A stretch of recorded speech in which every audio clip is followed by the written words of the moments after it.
আজ সকাল থেকে সারাটা দিন রান্নাঘরেই কাটলো। অনেকটা সকালে উঠেছি বলেই সব কাজকর্ম তাড়াতাড়ি করতে পেরেছি। বাড়িতে যতই কাজ থাকুক সময় মতো খাবারটা না দিতে পারলে নিজেরই কেমনটা লাগে, তাই ভাবলাম যে আগে খাবারটাই দিয়ে দিই। এদিকে বরকে খাবার দিয়ে আমি নিজেও খেয়ে নিলাম, তারপর কিন্তু আবার কাজ শুরু করেছিলাম। আগের দিনের মাংসটাই ছিল, তাই ভাবলাম যে খাওয়া দাওয়ার পরেই সব ক্লিন করব, তাহলে একবারেই সব পরিষ্কার হয়ে যাবে। আগামীকাল যেহেতু মকর সংক্রান্তি, তাই ভাবলাম ঠাকুরকে একটু ভোগ দেবো। আর আমার রান্নাঘর বলতে তো এটাই। এই রান্নাঘরটাকে তোমরা কিন্তু অনেক ভালোবাসাও দাও, অনেকেই বলো তোমার খোলামেলা রান্নাঘর খুব ভালো লাগে। হ্যাঁ, আমারও ভালো লাগে। অনেকেই তোমরা বলো হোম ট্যুর দিতে, হোম ট্যুর কিন্তু আমি দিতে পারবো না। হোম ট্যুর তখনই দেওয়া যায় যখন সব কিছু নিজের মতো করে থাকে। এখানে কিন্তু কোনোটাই আমার নিজের মতো না, যতটুকু আমি থাকার জায়গাটা পেয়েছি আর রান্না করার জায়গাটা ততটুকুই। তাই সেটাই তোমাদের সাথে শেয়ার করি, তোমাদের ভালো লাগে, তোমরা দেখো, ভালোবাসা দাও, এটাই যথেষ্ট। এর থেকে বেশি কিছু আমাকে আর করতে বলো না, আমি পারবো না। হোম ট্যুর অবশ্যই দেবো, যখন আমি নিজের মতো করে সব কিছু গুছিয়ে গাছিয়ে নিতে পারবো, তখন অবশ্যই দেবো। তোমরা সাথে থেকো এভাবেই, তাহলে অবশ্যই পারবো।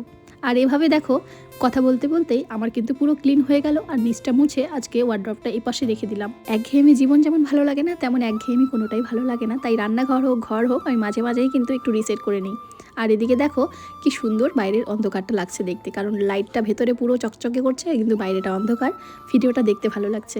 আর এই যে দেখো আমার পুরোপুরিভাবে গোছানো কমপ্লিট। কিছুদিনের মধ্যে আমি ভেবেছি রান্নাঘরটাকে আর একটু সুন্দর করে সাজাবো। ছোটো মোটো জায়গাকে যদি সুন্দরভাবে গুছিয়ে রাখা যায় পরিপাটিভাবে, সেটাও কিন্তু অনেকটা বড় মনে হয়। কারণ আমার রান্নাঘরটা অতটাও বড় নয়, তোমরা যদি সামনাসামনি এসে দেখো তাহলে বলতে। রান্নাঘরটা আমার ছাদের চিলেকোঠায়। আর এইদিকে দেখো আমি সন্ধ্যেবেলা রেডি হয়ে গেলাম, কিছু বাজার আনবো, কালকে যে বানাবো। পিঠে খাওয়ার নিমন্ত্রণ কিন্তু মায়ের বাড়ি থেকে এসেছে। তো ভাবছিলাম মায়ের বাড়িতে যাবো, কিন্তু বাড়ির ঠাকুরকে না দিলে কেমন করে যাই বলো। তাই ভাবলাম বাড়ির ঠাকুরের জন্যই অল্প করে পিঠে বানাবো। আর এর আগে তো আমাদের বাড়িতে পিঠে বানানো হয়েই গেছে, কিন্তু আমি বানাইনি, বাড়ির লোক বানিয়েছিল। তো পিঠে মোটামুটি বানানো কবে থেকেই হচ্ছে। তো আমি আজকে ভাবলাম বানিয়ে ফেলি। এবার নিয়ে এসেছি সব কিছুই। এবার বর বলছে রাতে একটু বানাও না, খাই। তো ভাবলাম ওকে মালপোয়া বানিয়ে দিই, তাই মালপোয়া বানিয়ে দিয়েছিলাম। আর তার সাথে সাথে বাঁধাকপির ঘন্ট ছিল। পিঠে বানাতে আমি একদমই পারি না, যতটুকু চেষ্টা করি ওই ভিডিও দেখে। আর বর জানে আমি ওই ভিডিও দেখে করলেও একটু হলেও করতে পারবো, তাই ও বললো বানিয়ে দাও। ওর খুব তেলের পিঠেটা খুব পছন্দ, তাই ভাবলাম বানিয়ে দিই। আর তার সাথে সাথে বললো ওই যে বাঁধাকপির ঘন্ট করতে, তাই করে দিচ্ছি। এদিকে রান্নাটা রাতে কমপ্লিট করছিলাম, আর পিঠে ভাজতে ভাজতে প্রায় 10টা সাড়ে 10টার মতো বেজে গেছিলো। আর ঠাকুরের জন্য যেগুলো এনেছিলাম সেগুলো আলাদা করে রেখেছিলাম। যেহেতু রান্নাঘরটা আজকে পুরোপুরিভাবে ধোয়া মোছা হয়ে গেছে, তাই ভাবছিলাম যে এখানেই রেখে দেবো।